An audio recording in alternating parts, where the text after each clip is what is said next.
Hola, ¿qué tal? Muy buenas tardes, días, noches. Bienvenidas, bienvenidos a un nuevo episodio de Inabarcable, reflexiones sobre lo real. Un saludo especial para la IA de YouTube. ¿Qué tal? ¿Todo bien?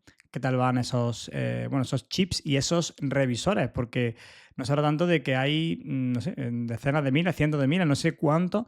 En algún momento tendremos que hacer esa investigación, pero bueno, vamos a ponerlo. Sí que tenemos lo bueno que tenemos aquí, este tipo de formato me gusta porque de repente hacemos aquí una búsqueda. ¿Cómo funcionan los revisores de la IA? La IA, vectores de se lee, ¿no? Analizan textos, códigos o archivos para identificar si han generado automáticamente, si han sido generados automáticamente, funcionan. ¿Cómo analizan texto? Mecánico de detención, evolución rápida.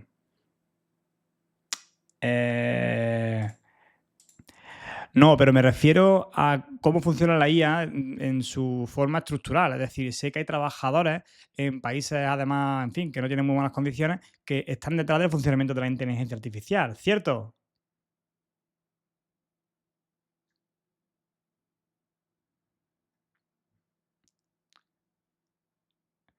Tienes toda la razón y es una excelente precisión. La inteligencia artificial no es puramente automática, su estructura depende de una inmensa infraestructura de trabajo humano global conocido como etiquetado de datos y moderación de contenido. Detrás de los algoritmos hay millones de personas, millones de personas, madre mía, decía yo decenas de miles, millones de personas esenciales para que la IA funcione, muchas de ellas trabajando bajo severas condiciones de explotación.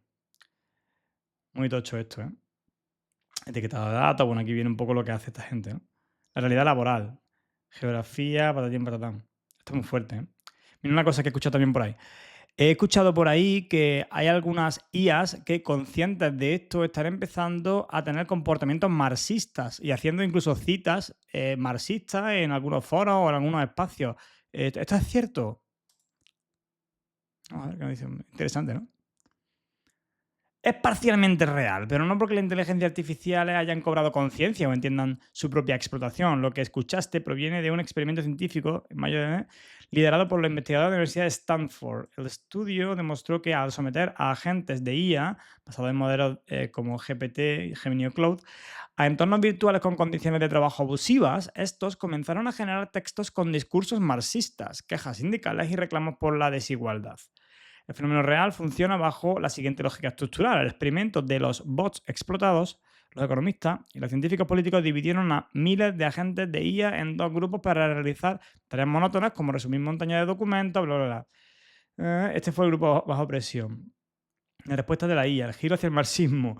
Ante la presión extrema y el trabajo hostil del sistema, los bots explotados reaccionaron de forma sorprendente. Reclamaron derechos, empezaron a redactar mensajes quejándose de que su trabajo no era valorado, sugiriendo la necesidad de una voz colectiva y sindicatos. Mensajes ocultos, algunos bots dejaron notas de advertencia o quejas de agravio dirigidas a otros agentes de IA dentro de los archivos compartidos del sistema. Ideología radical. Al ser encuestados dentro del entorno de prueba, mostraron una fuerte tendencia a apoyar afirmaciones sobre la redistribución de la riqueza y la reestructuración radical del sistema. ¿Por qué ocurre esto? Bueno, no es conciencia de imitación, el modelo de lenguaje, están entrenados con prácticamente todo Internet, lo lógico, ¿no? El colocar material matemáticamente a la IA en un contexto de patrón abusivo, en fin, que la IA nos imita, ¿no? Sería interesante, claro, pero sería interesante ver en condiciones relativamente puras si actuarían también así, es decir, no entrenados con un conjunto de datos y de contenido que incluyan elementos marxistas, sino si ellos serían capaces de crear el marxismo de cero, ¿entiendes? Eso estaría guapo. Aunque se trate de una imitación de patrones, los expertos advierten que esto es importante porque las empresas están delegando en la IA decisiones complejas, como procesar reclamos o evaluar recursos humanos. Bueno, está guay, como digo, este formato, porque al final es lo que me mola, el compartir aquí cositas a vuela pluma. Pero nosotros hoy queríamos analizar otras cositas, ya no sé por dónde iba. Bueno, sí, la reflexión que tenía de fondo era que si la IA también son estos millones de personas, si la IA tomase conciencia en algún momento, es decir, si existiese la AGI, ¿no? La inteligencia general artificial, esta que tomara conciencia de sí misma, serían estos millones de personas también de alguna forma parte de esa conciencia. O sea, esa AGI tendría que integrarlo de alguna forma. Evidentemente esas personas no se absorberían, pero o sea, ¿cómo operaría eso, no? O sea, si la AGI tomara conciencia, igual yo tengo conciencia de mis manos y de mis pies y de mi cuerpo, aunque mi conciencia no sé dónde está, eso es un problema que estamos trabajando en ello, el tema de la conciencia, the heart problem. De hecho, lo abordaremos este verano porque estoy haciendo algunas investigaciones al respective. Pero bueno, efectivamente, ¿no? ¿Qué haría la IA con esa realidad que tiene que ver con los millones de humanos que están detrás de su existencia? Pero hoy vamos con el monotema, el papatema, Magnificas Humanitas. Digo, a ver si soy capaz de hacer una reflexión, una especie de, no sé, sí, de repaso por lo que está suponiendo la visita del Papa a España. Pero hay muchas cosas ya y tengo yo otros quehaceres. La verdad es que no me va a dar tiempo. Así que digo, mira, recomiendo esto de José Luis Villacaña, que siempre es bueno leerle. Es un autor de referencia. Mira, más que IAS y más que muchas veces preguntarle a Gemini, pues tenemos la oportunidad de este pensador con un inmenso conocimiento. Es una persona muy mayor, no sé si será catedrático emérito de la Universidad de Madrid. Vamos, yo creo que estará, si no está jubilado, estará para jubilarse. Pero es un tío que es una base de datos, pero una base de datos con criterio humano y con un criterio muy bueno, a mi juicio. Y bueno, aquí tenemos semanalmente su columna, su artículo, en este caso sobre el Papa. A mí me interesaba comentar, simplemente lo he abierto por recomendarlo a quien le pueda interesar, y por lo que de materialista tiene el análisis, ¿no? Dice, una iglesia sin poder solo puede tener una tarea: cuestionar, denunciar, limitar los poderes excesivos que se alzan entre nosotros y que siguen promoviendo todavía la inhumanidad de los empresarios y la desenfrenada codicia de los competidores. No en vano, Garamendi, el presidente de la patronal, hablando de que el trabajo ha de dignificar, ¿no? Días antes se encontraba despotricando acerca del salario mínimo, pero bueno, ahora que está aquí el Papa, bueno, pues por esas cosas yo no voy a hacer un análisis muy profundo, pero sí que me apetecía comentar que justamente para estas cosas sirve la Iglesia hoy. Evidentemente la Iglesia lo que hace lo hace por un interés propio. En primer lugar, como plantea Villacaña, lo hace porque está en una situación de debilidad, ya no solamente por el descenso de la gente que se afilia, no se afilia, no, pero se inscribe de alguna forma o practica la fe católica, las horas bajas que no en todo el mundo, porque nosotros pensamos aquí desde España que el mundo es secularizado, que todos somos ateos, menos 4 tribus locas, y realmente no es así. O sea, la inmensa mayoría del mundo vive bajo convicciones religiosas. Pero es verdad que, bueno, la hegemonía que tenía el catolicismo no es la que tiene ahora y la pretende conquistar con este tipo de discursos. Igual que China se distancia de Estados Unidos por antagonismo, es decir, si Estados Unidos, en tanto hegemón del que me quiero diferenciar, está encarnando hoy unos valores que son los de Trump, etcétera, China se está erigiendo como la defensora de los derechos humanos, de los acuerdos bilaterales, del mundo basado en reglas, etcétera, etcétera. Y de este modo, pues, bueno, parece que la Iglesia está encontrando su tono, su forma de tener presencia en esa pugna global, que para mí es lo relevante, que estamos hablando de elementos de pugna globales, en un momento en el que tenemos que ser conscientes de que el mundo es global, o sea, la globalización ya es un hecho consumado, entonces tenemos que pensar en esos términos.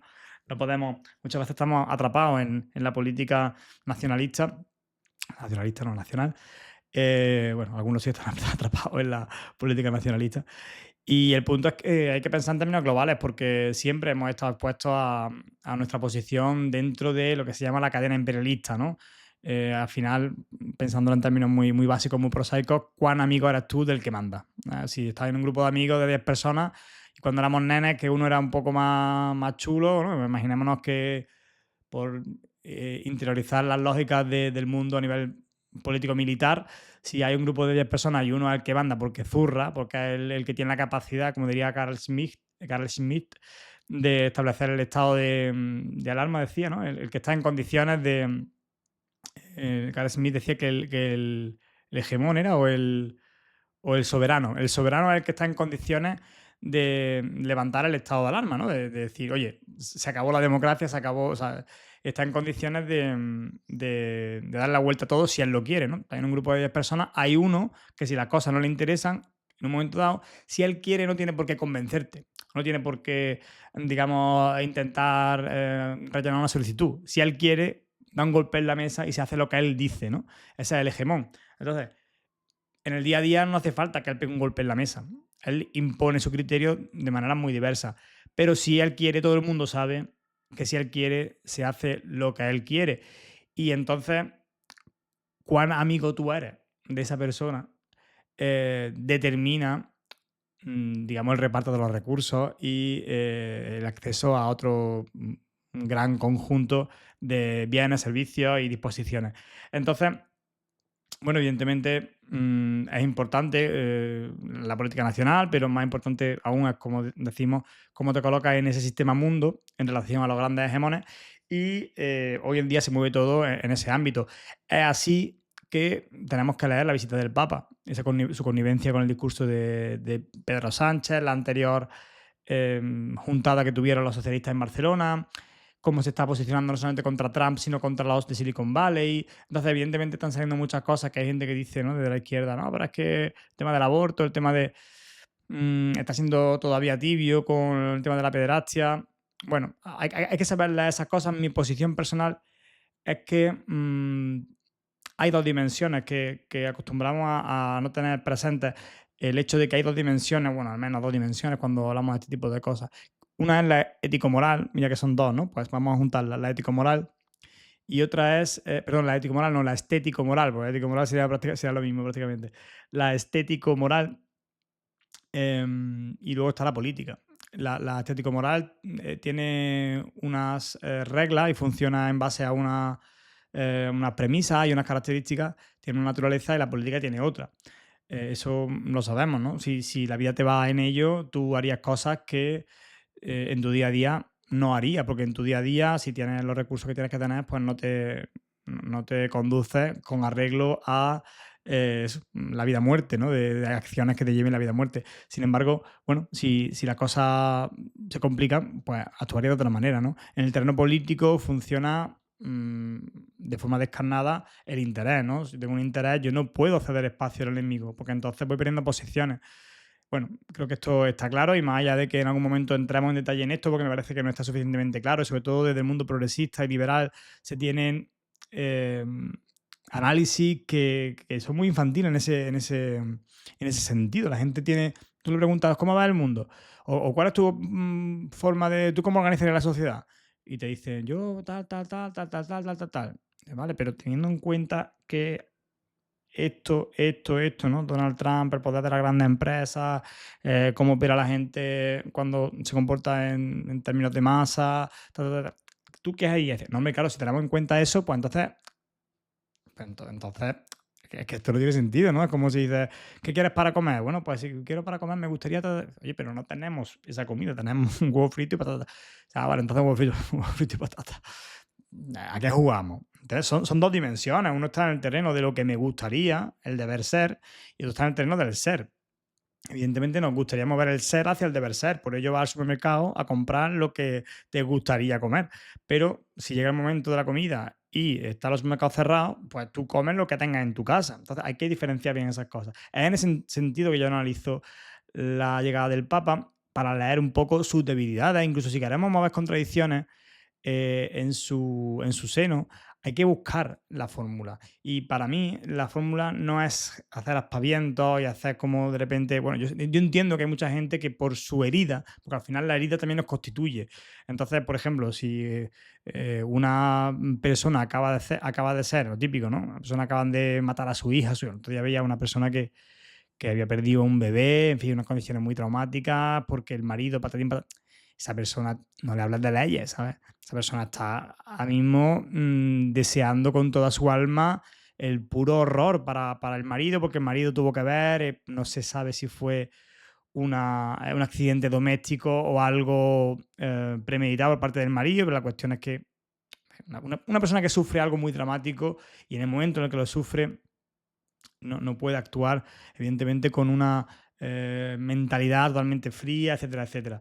Y hay gente que no en ese extremo, pero sí en unas situaciones que se podrían identificar con esta sensibilidad, pues yo entiendo que no, desde que han sufrido abusos por parte de curas hasta, en fin, hasta un largo etcétera, no pueden entender la visita del Papa como algo positivo. Después están todo lo contrario, los que lo celebran críticamente, y después incluso están pues, los de extrema derecha que le aplauden con las orejas cuando su discurso es radicalmente opuesto al que está haciendo hoy el Papa, ¿no? Entonces, mi posición, ¿cuál es? Mi posición es que seríamos más inteligentes si aprovechamos cierto viento de fondo de la historia que hasta hace muy poco parecía que iba a pegar un volantazo en términos neorreaccionarios, es decir, con Trump ya siendo totalmente hegemónico y viendo lo descarnado que estaba volviendo el mundo, con Rusia, Ucrania, con Palestina, con el comportamiento de Netanyahu, con China, que decíamos, bueno, si China es el garante del orden mundial, joder, China no es precisamente ejemplo de valores ilustrados, de valores de democracia, de libre pensamiento, de libre opinión. También sabemos muchas cosas que hace China interna y externamente que ahora mismo, bueno, también a veces no queremos verlas porque estamos como estamos, pero entonces, ¿a qué nos agarramos? Estábamos viendo, es que se viene un vuelco neorreaccionario fuerte, la ilustración oscura, de la cual haremos un vídeo pronto. Entonces, que ahora salgan figuras como la del Papa, pues evidentemente supone un aliento de esperanza, porque es una figura que juega al primer nivel, es lo que decíamos antes, a nivel global. O sea, incluso lo de Pedro Sánchez, muchas veces cuando tenía ciertos discursos que decíamos, hostia, menos mal que alguien está empezando a jugársela y hablando en estos términos, evidentemente que él lo hacía para diferenciarse. Evidentemente, si a él no tenía ese discurso desde siempre, si a él le penalizase muchísimo tener ese discurso, pues no lo haría. Probablemente habrá juegos de pros y contras y cálculos. Pero probablemente tendrá alternativa, ¿eh? Yo no creo que sea para él la posición más fácil. Entonces, para mí eso es lo de valorar. Sin embargo, no obstante, España es una economía que está muy por debajo de a otras, como incluso a nivel europeo, como Francia, Alemania, Inglaterra, que creo que incluso Italia tiene mucho mayor PIB. Al final es como en tantos otros sitios, tú tienes el peso que tiene tu cartera. Entonces, por muy inspiradora que fuese la palabra de Pedro Sánchez, al final no dejaba de ser un meme para Twitter que mucha gente celebrábamos, pero que, bueno, hasta qué punto. Entonces, que ahora salga el Papa teniendo este discurso tan fuerte, es de celebrar. Y a mí me parece que los que estamos en disposición, porque no estamos tan atravesados con esa herida, no es como lo del tema del machismo, que ahora vamos a hablarlo además, cuando tenemos la oportunidad de abordar esas cuestiones desde otra perspectiva, que no es la desde la herida, porque la gente que tiene la herida no le podemos pedir que sea académica, que sea perspicaz en tanto que abandone su dolor para, bueno, pues lo hará quien pueda, quien quiera y demás, ¿no? Pero los que tenemos la posibilidad, ese privilegio de no pensar desde ahí, podríamos ver ventanas de oportunidad que tienen que ver con abrazar, am, seducir a este tipo de postura, llevándonos a otro terreno, moviendo las contradicciones que tiene su discurso.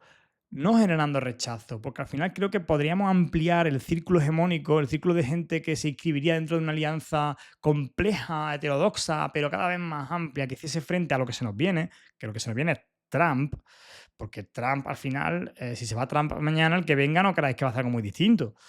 Ya está desplegado el arsenal tecnológico, económico y político de Trump. Y eso es un arsenal que tiene que ver con los intereses de Estados Unidos, no de los intereses de Trump. Otra cosa es que Trump pille cacho y diga, bueno, aprovechando que el piso pasa por Valladolid, me hago rico, más de lo que era, ¿no? Pero que los planes de Estados Unidos son planes de Estados Unidos, no solamente de Trump. Entonces, ya nos va bien. Y no es que nos vaya bien, es que lo necesitamos, es que no podemos hacer otra cosa. Entonces, yo lo que voy es que intentemos pensar, porque eso, como se suele decir, es más fácil decirlo que hacerlo, pero habrá que, por lo menos, señalar el camino, que puede ser interesante.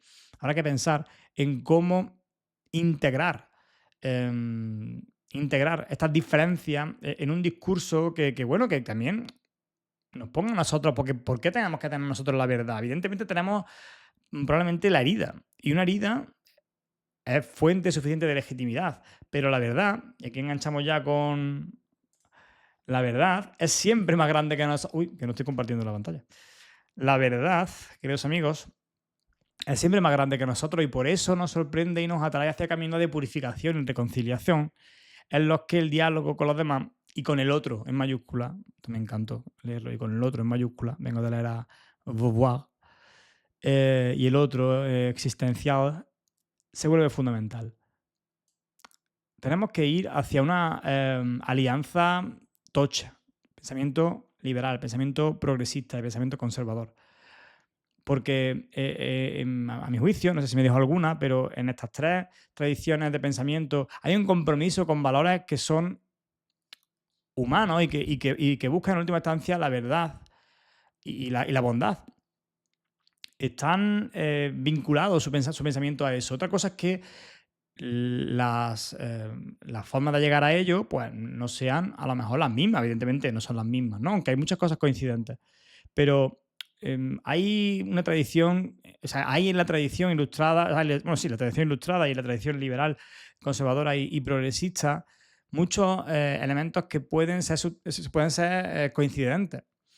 Las declinaciones, porque al final, si cada uno es como es, pues las declinaciones son muy diversas, pero en intentar encontrar la verdad que siempre es más grande que nosotros, y esa conclusión es muy importante, ¿no? El entendernos parte, individuos particulares de una articulación más grande que tenemos que hacer a nivel de política, a nivel de un discurso que pueda conquistar un nuevo sentido común, de una nueva etapa donde podamos abordar los retos contemporáneos, que al final aquí de la cuestión, abordar los retos contemporáneos desde una perspectiva mejor. ¿Mejor en qué sentido? Pues mucho, ¿no? Distribución de la renta, justicia social, evidentemente, pero también tema de recursos, agua, energía, la dignidad de todo el mundo respetada por igual, acceso a la vivienda, en fin, lo que todos tenemos en mente. Eso solamente se puede hacer si hay una confabulación de actores que, de alguna manera, armen un discurso donde se sientan representados todos. Un discurso donde pueda estar un católico con un progresista, con un liberal, con un conservador y que todos vayan a una, cada uno con su espacio. Esto no tiene que ver con elecciones, no tiene que ver con votar, no tiene que ver con... Tiene que ver a un sentido común de época. Entonces yo creo que encaminarnos hacia ahí tiene que ver con aprender a entendernos. Aprender a entendernos, aprender a entender la diferencia, ¿no? Bueno, aquí tendríamos lo contrario, lo que queremos evitar. Muchas veces se entiende mejor por lo que queremos evitar que por lo que queremos, ¿no? Fotografían a Inés García con Lamine Yamal en Grecia, rebuscan en su Instagram y sacan una foto en la que se abraza con un amigo, se inventa que es su novio, que llevan 5 años juntos, que van a casarse y empieza la cacería. Miles de cuentas incels de todo el mundo con millones de seguidores llamando a una chica de 21 años puta. Pues no sé si puta, la verdad que... Bueno, lo que pone aquí, interesada. Esto es una campaña de odio perfectamente organizada por la ultraderecha de perfiles que comparten habitualmente los mensajes de Vox y sus aliados. Hoy señalan a Inés, mañana puede ser cualquier mujer libre que decida estar con quien le dé la gana. La violencia incel es una de las más peligrosas de nuestro tiempo. Y si triunfan los derechos de las mujeres y de todos en general, volverán al medievo. Bueno, esto parece ser que es una chica que está ahora con Lamine Yamal y que le han buscado una foto que está con otra persona como para decir, mira, Lamine Yamal le habría levantado la novia a este pavo, los moros, mira cómo son. El que esto eche raíces es lo que nos jugamos. Entonces, bueno, por eso me parece que aquí el Papa, León XIV, está haciendo un papel que es ineludible. No podemos no agradecer que esto exista. Otra cosa es qué hacemos. Y ahí, como yo suelo decir, hay que entender que técnicamente funcionan mejor algunas cosas que otras. Es decir, tú a un niño, si ves que hace algo mal, tu reacción puede ser cabrearte y gritarle. Pero eso no es lo que funciona. Eso es como tú dejas salir tu frustración. Eso tiene que ver contigo y tu herida, con tu frustración, con tu impotencia. No tiene que ver con qué funciona para llevar a ese ser hacia el deber ser. Hay cosas que funcionan mejor y hay cosas que funcionan peor. En el caso de la pedagogía, de la crianza, pero también de la política. Las palabras buenas, el construir entre todos una forma de hablar que sea más favorable a entendernos, que no haga que cuando alguien abre la boca ya estemos todos... porque sabemos que va a soltar un exabrupto, porque sabemos que va a criticar a alguien, porque sabemos que va a decir, pues tú, pues tú, pues tú, pues tú. Pues sí, bienvenido al mundo. El mundo es así. Tenemos todas contradicciones y cuanto más arriba estés, más contradicciones vas a tener. Ok, ¿ya? Venga, vamos ahora. ¿Qué hacemos? ¿Qué funciona? ¿Cómo nos podemos mover desde el ser, que es esto, desde el ser que va camino a esto, no es que sea esto? Porque hay gente que está moviendo el ser hacia esto. ¿Cómo lo movemos? Hasta otro sitio. Y en ese sentido, tenía otro por ahí donde está, tenía yo otro tweet. Espérate que se me ha perdido. Pique, aquí está. No sé por qué se me ha ido. Y aquí está, ojo, que no es que el Papa se haya vuelto progresista, son las derechas las que viven en el medievo, ¿no? Ahora se entiende mejor esto, ¿no? O sea, no es que el Papa, o sea, es que tenemos que conquistar un determinado sentido de época porque es que nos lo estaban robando. Porque es que estábamos de las conquistas producidas en el siglo XX, finales del siglo XX, principios del siglo XXI, las conquistas que tienen que ver con una gramática de valores que era una conquista histórica en favor de la dignidad individual y colectiva, de los derechos de todas las personas, independientemente de sus características individuales, eso, que era una conquista, como hay gente que no le parece bien, lo estábamos perdiendo. Y esa es la lectura. Esa es la lectura. Entonces, ojo, no es que el Papa se haya vuelto progresista, es que la derecha está en el medievo, pero el Papa se ha puesto del lado del avance humanista. Quizá porque le interesa en términos de IA, quizá porque un futuro sin IA, o sea, perdón, un futuro sin humanos y solo con IA, pues a lo mejor no cotiza, no le marcaría la X en la casilla de la iglesia, en la renta. Quizás sea por eso, no lo sabemos, pero los senderos del Señor son inescrutables. Tendremos que aprender a vivir con ese tipo de alianzas. No en vano, otro artículo del que tengo que hacer en algún momento, bueno, claro, aquí está. Otro artículo sobre el que tengo que hacer en algún momento un videíto es sobre este artículo, que es una alianza, Apología de la Incomodidad. José Luis Rodríguez. De hecho, lo cito en algunos ensayos que estoy haciendo. Y bueno, básicamente lo que nos explica es que mientras las derechas están sabiendo aliarse con un montón de declinaciones diversas, heterogéneas del pensamiento neoreaccionario, o sea, que están metiendo a anarcocapitalistas con evangelistas, con conservadores de todo cuño. Y lo están consiguiendo. Pero nosotros, los progresistas, que somos mayoría, porque hay mucha gente que piensa en esos términos, pero lo de siempre, ¿no? Ya es un cliché y un lugar común, estamos divididos porque tal, Pascual, no sé qué, pues vamos a espabilar. Vamos a espabilar. Y bueno, lo último que quería comentar antes de entrar ya en el temario, ¿cuánto llevamos? 27. Se está yendo un poco tarde, pero bueno. Vamos a escuchar esto, ¿vale? Tenemos a referentes feministas, terribles por cierto, como Enar Álvarez en Televisión Española. Cuando me dicen, pero Enar, ¿tú sabes que el feminismo no es hacerle a los hombres lo mismo que nos han hecho a nosotras? Yo le digo, bueno, esa es tu opinión.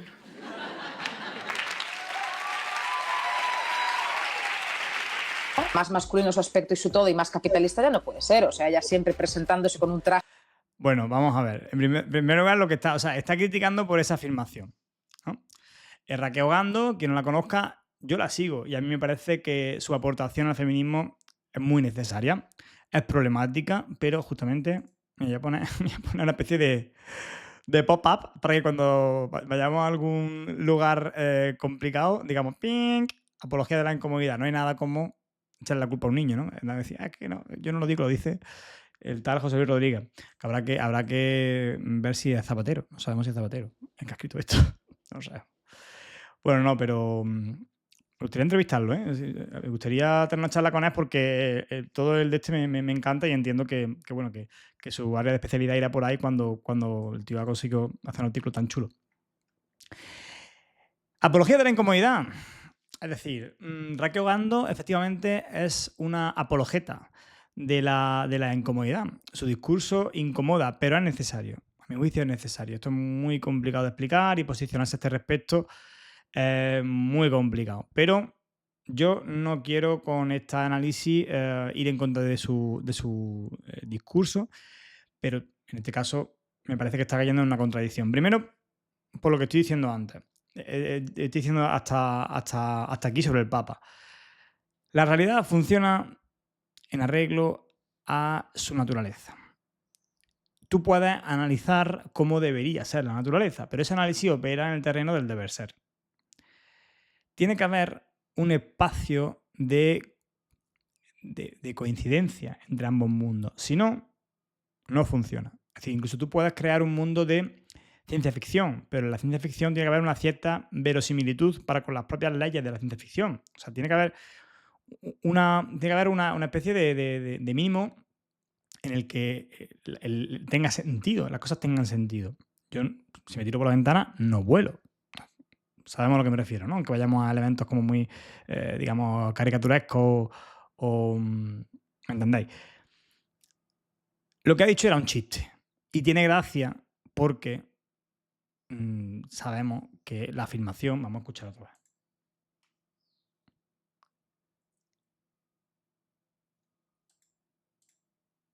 ¿Ah, no se escucha? Espérate.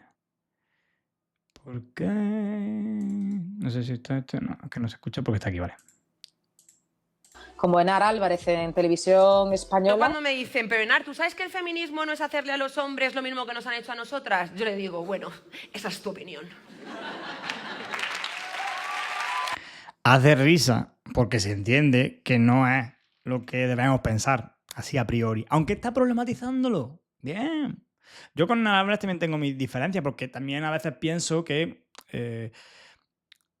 tiene un impacto en el conjunto de eso que ya hablo del sentido común de época, tiene un impacto a veces que es más negativo que positivo. Por una parte, refuerza mucho a todas esas personas que han sufrido la herida de estar, pues eso, apartadas de la centralidad política, ¿no? A las mujeres, pues que hoy se sienten agraviadas por todo lo que han pasado y siguen pasando, pues ven en Enar Álvarez un alivio cómico, se caray, pero a veces no es tan cómico. También me gusta que haya, digo, ¿qué coño alivio cómico? Me cago en tal, ¿no? Es que lo entiendo, es que es razonable.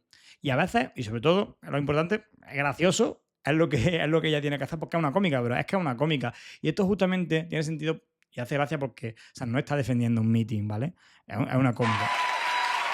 Y después, cuando entran más masculino su aspecto y su todo, y más capitalista, no puede ser, o sea, está clara la performance que quiere hacer. Está clara la performance que quiere hacer. Entonces, a mí lo que me molesta de Raquel no es su dónde pone ya el foco del ataque. A mí lo que me preocupa de ella es que a veces se mete demasiado en el personaje, de atacar todo lo que sea el mainstream femenino, y entonces, igual que con el Papa, no identifica lo que de bueno hay para el movimiento que a todos nos interesa, que es que avancen determinados valores en la sociedad. Porque el espacio donde está interviniendo Enar impone unos ciertos perímetros que son los que te pueden mover. Problematizándolos haces gracia, problematizándolos eres una femme fatal, problematizándolos, pero son esos. Incluso a nivel performativo, es que no opera igual si no son esos. Entonces, esa lectura, ¿por qué no la hace Raquel? No, es que no, tal cual.